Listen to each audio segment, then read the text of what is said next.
I truly believe that we have to develop a culture in our families, in our churches, in our communities, where preemptive rectification is the norm, that it's not abnormal. And let me say something about that preemptive rectification, because it also comes with a cost. He's not saying that the person that's doing it won't have to pay a price. There you go. Because when you're stepping out on that, when you have the integrity, when you have the strength of being raised by fathers and understanding what the responsibility is of a father, don't care if you're going to get mad or not, son. That's it. I'm doing this because as a father, I must. That's it. Understanding that I may not be liked in this moment. Everybody, that when I say something to you, other people may get upset at me. But I have to withstand that because I know what I'm saying and what I'm doing is right. It's for the long run. It's for the long run. There you go. If I have to say something to my kids, understanding that, guess what? My kid's going to be upset because they didn't want to hear it. Chances are their child going to be upset because they didn't want to hear their parent get talked to like that. Then chances are the mama going to be upset because that's their baby, regardless, and you talking to my baby some kind of way. But you have to withstand that. That's what a good leader is. And when people tell me, well, I'm not a leader, and I look at people, you got 5 kids in your house, and you're saying you're not a leader. No, you need to be a leader right where you are. And that's where it starts. It starts in our homes. The reason our communities are so jacked up, our churches are jacked up, our politics are so jacked up, it's because leadership begins in the home. And if you're not getting it in your home, when you go out, your character is such in disarray that you don't know the right things to do. All you do is follow the flow of society. You want to be politically correct, and we got this cancel culture now, and many people don't want to be those instruments that help shape people's character. Because like you said, they worried about, well, if I say this, then they're going to be mad at me. This cancel culture, maybe they'll never talk to me again. Listen, I don't care. I don't care. No. I know what my assignment is. I know what my mission is. I know what God has created me to do and to be as a leader.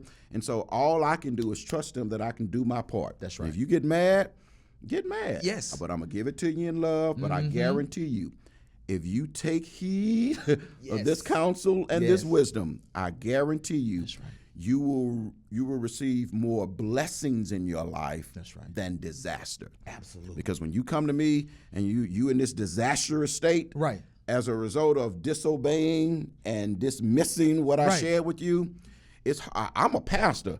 But it's hard for me to have sympathy for you in that moment. It's hard. You always have to be the person that have to try everything when you always have to, and then you come with your tail. Well, you did mention that, you told me that.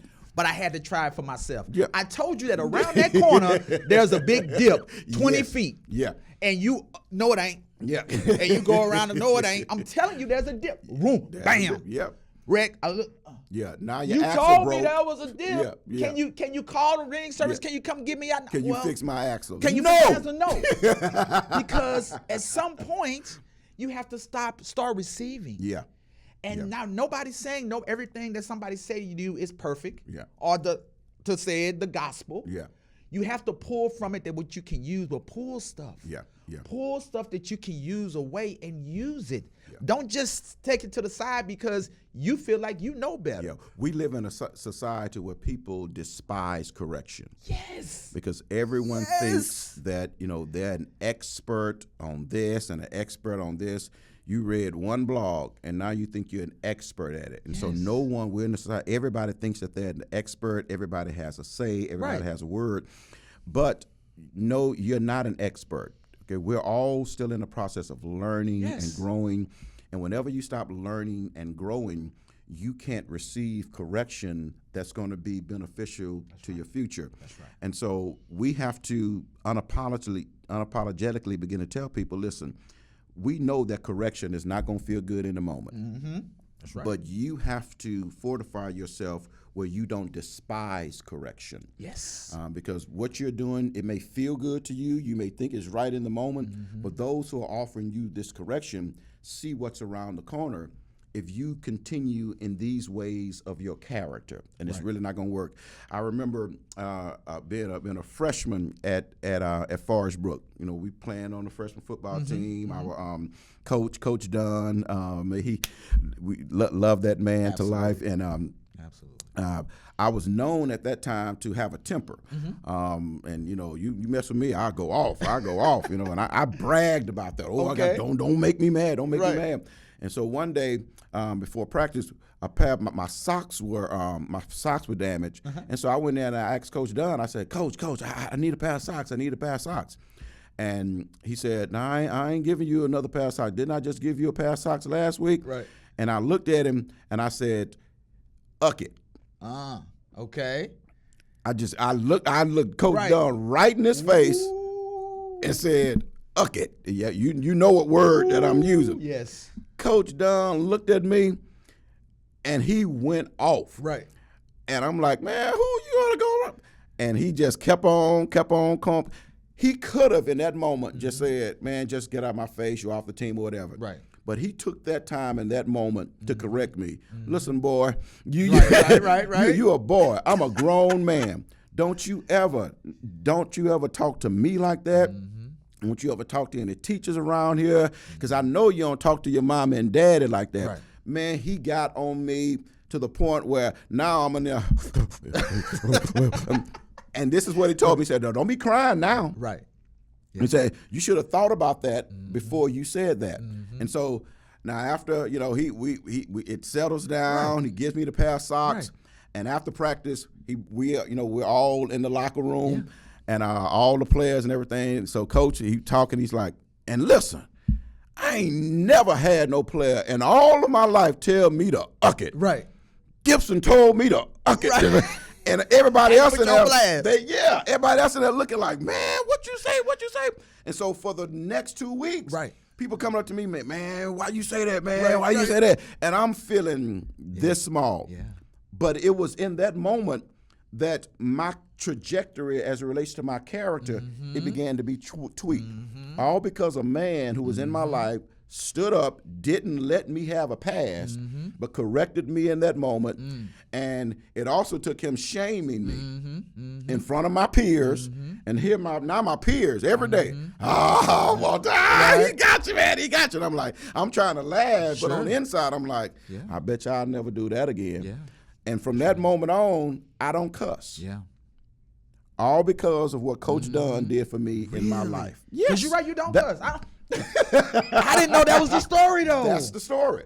But it didn't feel good in the moment. Okay. And I was despising it. Right. I went home, I didn't tell my dad the full story. Right. All I told my dad was, Coach Dunn embarrassed me in front of the team. I don't want to play football no more. Wow. And my dad said, "Well, you need me to call Coach?" I'm like, no, you ain't got to call him.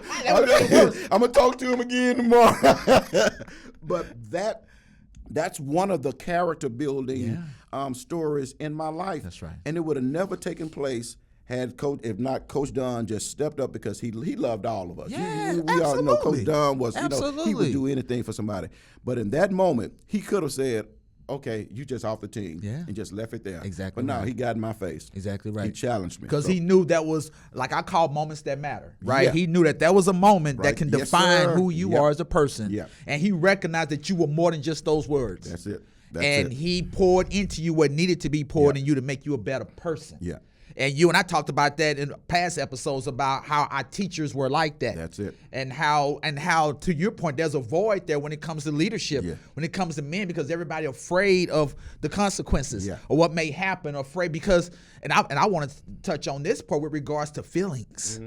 So many times now feelings becomes the smoke that gets in the way of the message. There you go. And that's, I just don't understand that, I guess, because how we were raised, we got into our feelings. Yes, we got on our butts and we wish things could have been said to us differently. Yeah. But at the end of the day, we had to hear the message. Yes, the feelings are human nature. That's a part of it. That's it. But we also recognize that behind that, there was a message in that. I need to decipher this message, and I better do better with it. That's it. There's a reason why. Yeah. And so once I got over my feelings, but today, feelings become the permanent. Mm-hmm. Yeah. I'm so stuck in my feelings, how you said this to me. Yeah.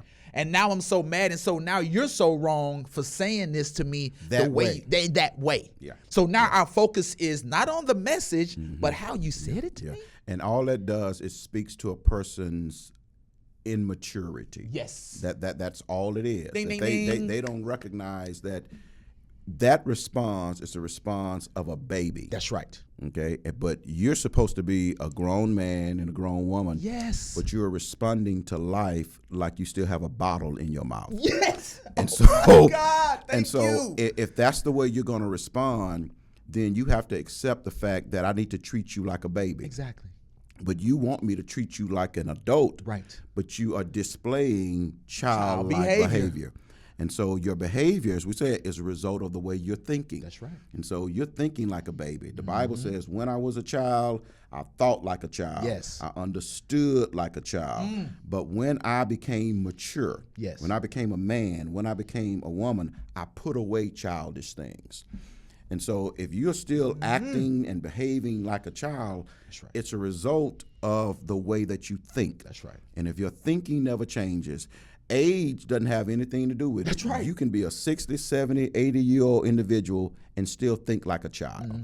And if you're thinking like a child, you're going to get childhood results. Exactly. And so one of the things that I share with people all the time is when we had our first children, when they were babies, we put a bottle in their mouth and all that kind of stuff. And when they saw themselves, they would start crying and all that kind of stuff. You didn't get mad at the baby.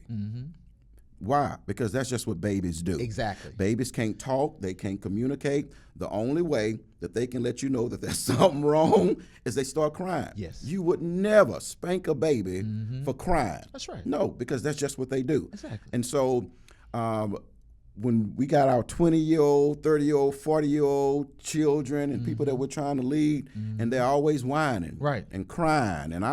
And you have to say, okay, and we get mad at them because we say, well, you too old for that. Yes. But we have to, as leaders, as parents, we have to look at them and say, okay, they may be 40, they may be 50, but they still think like a child. And so just like I wouldn't get mad and angry and frustrated at that 3-month-old child, you still a child. Yeah. And so now I have to begin to treat you as such. Because if I see you as a full-grown adult acting like a child, it's going to tick me off. Preach, brother. And so yes, the way the change, God, the so thinking true. has to change on both sides. Yeah. The one that's acting like a child and the one who's the mature one, trying to bring and develop that individual to a place of maturity where their character is not affecting their future in a detrimental way. This is the courthouse. This is the courtroom. There you go. The court. What do you call it? The courthouse, right? That's it. That's it. This is where we're going to do this at because we'd rather do this than the actual courtroom. There you go. Like you said, right? Absolutely. I'm teaching you these things now. So that you're not in a situation where those things affect your life. There you go. Where you no longer have the control that you have in the present moment. Yes. Yeah. And we, as leaders, can't let them get away with that. Yeah. Yeah. As a leader, if I am training you something or teaching you something, I can't let you get away with just a check mark. Your part is to engage and be a part of. And I'm going to test you and make sure that you know it and that you learn it. So when you come away from here, you have knowledge. That's right. We own it to ourselves as leaders to hold ourselves to a standard of accountability and say things that we know people may not like. There you go. But guess what? If you're growing, if you have a growth mindset, I don't tell you nothing with the aspiration, Walter. I'm just telling you. Yeah. And I don't want you to do anything about it. I just want you to know about it. No. I'm not. I'm That's telling you. That's a waste of my time. It's a waste of my time. And yours. I just want you to know, Walter, that how you do something is wrong and it impacts people. Yeah. I just want you to know that. Yeah. No. I want you to change your behavior. Yeah, that's it. Because your behavior is having a negative impact. Now, whether you do it or not is on you. That's it. And then the consequence of that is on you, but it's on me to make sure that I tell you that with the hopes that you're going to take it and do something with it. Yeah. That in the prophetic words of that lyrical dancing genius of years ago, he said this: I'm starting with the man in the mirror. I'm asking him to change his ways. That's right. No message could have been any clearer. If you want to make the world a better place, take a look at yourself and then make a change. So we want to point our fingers at the White House. No, what's going on in your house? And so that's where the change has to begin. We have to look at ourselves and say, why is my life heading down this destructive path? It's not because of what someone else is doing. It's not because of external circumstances. It's because of some internal character issues that I've left unresolved, that when people have tried to challenge me to do better in my life, to start thinking a different way, I start despising that they're saying to me in that moment, and then ultimately I start despising them. And if you despising me, if I've tried to help you, I'm going to do what Jesus said, kicks the dust off of my feet, and I'm moving on. That's right. Because life is too short for us to waste time on people who you're trying to give them some things that's going to help them with their life, but they continue to throw it back in your face. They continue to despise you. And so what you do is say, okay, well, you don't want to receive it. Right. Here's somebody else that's begging for a mentor, begging for somebody to pour into them. And so I'm in a season of my life right now. All the time that I've wasted in the past, I don't have any more time to waste. That's right. And so I'm going to spend my time, the majority of my time, with people and situations where people want to be invested into. That's right. So that I can see some fruit of my labor. Absolutely. That's hey. And some folk may not like that, but it is what it is. But they better drop 2 tears in the bucket. There you go. Okay. With the U, right? And move on.